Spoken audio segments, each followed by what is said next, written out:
हाश हाश गुमनाम पुकार शहर की आपाधापी में, ऊंची इमारतों के कंक्रीट के जंगल में रोहन का जीवन किसी शांत झील सा प्रतीत होता था। फल वास्तुकार, एक सुंदर पत्नी और भविष्य के सुनहरे सपने, सब कुछ मानो एक करीने से सजाई गई तस्वीर थी। परंतु इस शांत जल की गहराई में एक अदृश्य भंवर था, एक ऐसा अतीत जो उसने बरसों पहले दफन कर दिया था। भी कभी रात के सन्नाटे में या अचानक किसी बेनाम धुन पर वह भंवर उठ खड़ा होता, उसकी आत्मा को मथने लगता। एक दोपहर जब सूरज की किरणें खिड़कियों से छनकर आती हुई संगमरमर के फर्श पर नाच रही थीं, दरवाजे की घंटी बजी। रोहन को लगा कोई कुरियर वाला होगा। उसने दरवाजा खोला। सामने एक आकृति खड़ी थी, एक बूढ़ी औरत जिसकी कमर झुकी हुई थी, चेहरे पर झुर्रियों का जाल बिछा था और आंखें इतनी गहरी थीं मानो उनमें सदियों का दर्द समाया हो। उसके हाथ में एक पोटली थी। रोहन के भीतर कुछ टूट गया। एक पल के लिए उसे लगा जैसे समय रुक गया हो। वह पहचान गया था उस बूढ़ी औरत को, हालांकि उसने उसे बरसों से नहीं देखा था। यह बुआ थी, उसके पैतृक गांव से। उसके होंठों से फुसफुसाहट निकली, मानो कोई पुराना घाव फिर से हरा हो गया हो। आप यहां? बुआ ने कुछ नहीं कहा, बस उसकी आंखों में देखा। उसकी उन गहरी आंखों में रोहन ने एक नामहीन पुकार सुनी, एक दर्द जो बरसों से शांत पड़ा था, अब फिर से मुखर हो उठा था। उसने धीरे से अपनी पोटली खोली और उसमें से एक पुरानी लकड़ी की गुड़िया निकाली। गुड़िया अपर्णा की गुड़िया। यह वही गुड़िया थी जो बरसों पहले गांव के मेले में रोहन ने उसे खरीद कर दी थी। उस दिन की स्मृति बिजली की तरह कौंधी। बुआ ने गुड़िया रोहन की तरफ बढ़ाई। उसका हाथ कांप रहा था। उसे याद है, बुआ ने फुसफुसाया। उसकी आवाज सूखे पत्तों की सरसराहट जैसी थी। उसे सब याद है। रोहन ने बिना कुछ कहे गुड़िया ले ली। उसकी हथेली में गुड़िया का ठंडा चिकना स्पर्श उसे अपने अतीत के उस अंधेरे कोने में खींच ले गया जहां वह कभी नहीं लौटना चाहता था। वह रात रोहन के लिए नरक बन गई। मीना, उसकी पत्नी, ने उसे परेशान देखा। वह बार बार पूछती रही, क्या हुआ है रोहन, तुम ठीक नहीं लग रहे हो। रोहन बस इतना ही कह पाता, कुछ नहीं मीना, बस काम का तनाव है। पर मीना जानती थी कि यह काम का तनाव नहीं था। यह कुछ और था, कुछ गहरा, जो रोहन के अंदर उसे खोखला कर रहा था। उस रात पुरानी यादों का एक सैलाब रोहन के मन के तटबंधों को तोड़ गया। गांव का कच्चा रास्ता, बरगद का विशाल पेड़ और सबसे बढ़कर वह पुराना कुआं जहां से गांव की औरतें पानी भरती थीं। वरना 10 साल की चंचल, आंखों में चमक लिए एक लड़की जो हर रोज कुएं के पास खेलने आती थी। वह गांव के गरीब परिवार की थी, पर उसके चेहरे पर हमेशा एक बेफिक्री हंसी रहती थी। उस दिन रोहन और उसके कुछ दोस्त अमीर घरों के बिगड़े लड़के कुएं के पास खेल रहे थे।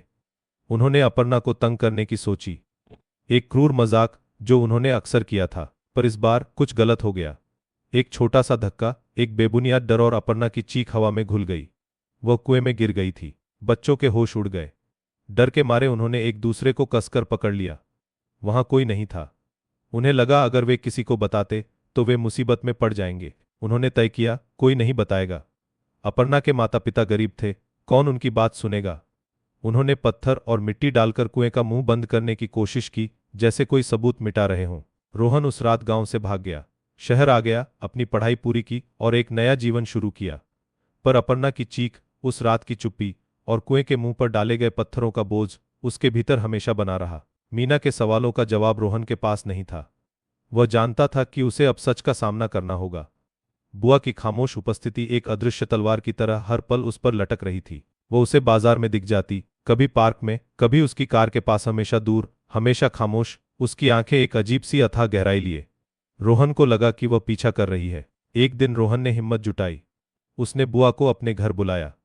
मीना को उसने बताया कि यह उसके गांव की पुरानी रिश्तेदार हैं जो कुछ दिनों के लिए शहर आई हैं। मीना ने बुआ का आदर से स्वागत किया। बुआ घर के एक कोने में चुपचाप बैठी रही। उसकी आंखें कभी रोहन पर टिकती, कभी उस लकड़ी की गुड़िया पर जो रोहन ने मेज पर रख दी थी। उसकी चुप्पी एक भयावह चीख से भी ज्यादा डरावनी थी। रोहन से और सहन नहीं हुआ। वह जानता था कि उसे यह बोझ उतारना होगा, नहीं तो यह उसे पूरी तरह निगल जाएगा। उसने तय किया वह गांव वापस जाएगा। अगली सुबह उसने मीना को बताया कि उसे कुछ दिनों के लिए गांव जाना होगा। कुछ पुराना काम है, उसने अस्पष्ट रूप से कहा। मीना ने उसके अशांत चेहरे को देखा और चुपचाप सिर हिला दिया। गांव पहुंचकर रोहन सीधे अपने पुराने घर की ओर चला। हवेली अब और भी खंडहर जैसी दिख रही थी। दीवारों पर काई जम गई थी, खिड़कियों के शीशे टूटे हुए थे। उसने बुआ को वहीं पाया, हवेली के सूखे आंगन में बैठी हुई, जहां कभी तुलसी का पौधा हुआ करता था। उसके चेहरे पर अब कोई अपेक्षा नहीं थी, बस एक अजीब सी शांति। रोहन उसके सामने घुटनों के बल बैठ गया। बुआ, उसकी आवाज भारी थी, मैं जानता हूं आप क्यों आई थीं। मुझे माफ कर दीजिए। मुझसे बहुत बड़ी गलती हुई थी। बुआ ने धीरे से उसकी पीठ पर हाथ रखा। उसका स्पर्श इतना हल्का था कि रोहन को लगा वह हवा में घुल जाएगा। माफी मुझसे नहीं बेटा, बुआ ने फुसफुसाया, अपने जमीर से मांगो, और उस बच्ची से जिसने कभी जीना नहीं भूला था। वर्णन। वो कहाँ है? रोहन ने पूछा। उसकी आंखों में उम्मीद की एक क्षीण लौ जगी। बुआ ने आसमान की तरफ देखा जहां पतंगें उड़ रही थीं। वह यही है बेटा, हवा में, पेड़ों की फुसफुसाहट में, और हर उस गांव वाले की याद में जो उसे भूल नहीं पाया। बुआ उठी और पुराने कुएं की तरफ चल पड़ी जिसके मुंह पर अब झाड़ियां उगाई थीं। रोहन उसके पीछे चला। कुएं के पास पहुंचकर बुआ ने एक पुरानी सूखी हुई लता को हटाया। कुएं के अंदर अंधेरा था। बुआ ने उसमें एक छोटा सा दिया जलाया और छोड़ दिया। दिया धीरे धीरे नीचे उतरने लगा। उसकी लौ थरथरा रही थी, जैसे किसी आत्मा की पुकार हो। हमने कभी उसका शरीर नहीं पाया, बुआ ने कहा। उसकी आवाज अब और भी धीमी थी, पर उसकी याद हमेशा कुएं की गहराई में चमकती रही है। तुम्हें बस उसे देखना था। रोहन ने देखा। उस टिमटिमाती लौ में उसे अपर्णा का चेहरा दिखा हुई चंचल, बेफिक्री हंसी, और फिर वही डर से भरी चीख। उसे लगा जैसे कुएं की गहराई से एक गुमनाम पुकार उसे सालों से बुला रही थी। अब उसे माफी नहीं, बल्कि अपने अपराध का बोध था। वह जानता था कि यह बोझ कभी नहीं उतरेगा। उसे इसे जीना होगा। बुआ ने उसके कंधे पर एक बार फिर हाथ रखा। सूरज ढल रहा था। हवेली की टूटी दीवारों पर उदासी की एक चादर बिछ गई थी। रोहन जानता था कि वह अब कभी भी वैसा नहीं रहेगा जैसा पहले था। घर की चमक धमक, उसकी सफलता, सब कुछ अब इस गुमनाम पुकार के आगे बेमानी था। आपको यह कहानी कैसी लगी? हमें कमेंट्स में बताएं और चैनल को सब्सक्राइब करना न भूलें।